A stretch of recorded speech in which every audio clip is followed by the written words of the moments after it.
shirkadda Anwar Travel and Tourism Agency oo kamid ah shirkadaha duulimaadyada dalka ayaa sameynaysa duulimaadkeedii ugu horeeyay aadista cumrada sanadkan 2018 maanta Arbaca ay baxayaan dad u fududeysay shirkaddan waxaana duulimaadyadeedu ay noqon doonaan kuwa isxigxiga Cabdishakuur Maxamed Cabdulle oo kamid ah maamulka shirkaddan ayaa iga warbixiyay shaqada shirkadda sanadkan iyo howlaha u qaban doono dadka ku baxaya magacooda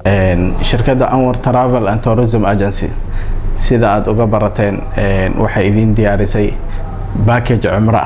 oo uu noqon doono flightkiisa ugu horeeya maanta oo ah Ramadaan todobada Ramadaan oo ku beegan maalin Arbaca flightkan oo ka bixi doono Muqdisho iyo Hargeysa flightkan cumrada ah hadii Ilaahay yiraahdo waxa uu tagi doonaa Maka kadib halkaas waxa ku soo dhaweyn doona shaqaalahayna oo kadib u gudbin doona rakaabka sida ay u dhanyihiin Madiina waxay joogi doonaan 4 maalmood ayagoo halkaas ugu diyaarinay hotel 4 star ah una dhow xaramka Madiina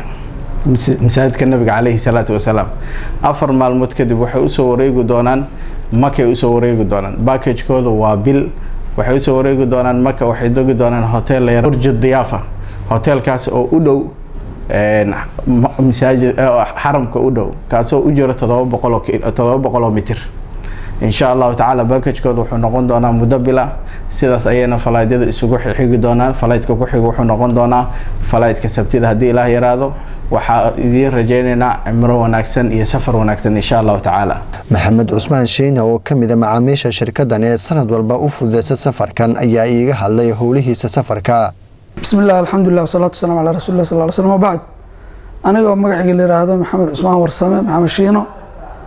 oo customerka kamida Anwar Travel and Tourism Agency oo muddo badan xajka iyo umrada ku bixi jiray sanadkan waxay noo sheegtay shirkaddu in ay maaragtay u ballan qaaday dadka muctamiriinta ah meelo ka dhow sanooyinkii hore meeshii ay kireeyeen hadday tahay Maka iyo hadday tahay Madiina labadaba waxaan markaa uga baranay shirkadda khadamaad iyo adeeg wanaagsan haddana waxaan ka rajaynaynaa dadkana ogeysiinaynaa inay noo ballan qaadeen meelihii hore ka dhow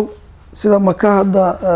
Burj Diyafa shirkadda Anwar Travel and Tourism Agency ayaa kamid ah shirkadaha ugu wanaagsan ee ka caawiya arrimaha cumrada sanad walba dadka Soomaaliyeed ee ka faa'iideysata acmaasha cumrada Zakariya Maxamuud Timcade Universal TV Muqdisho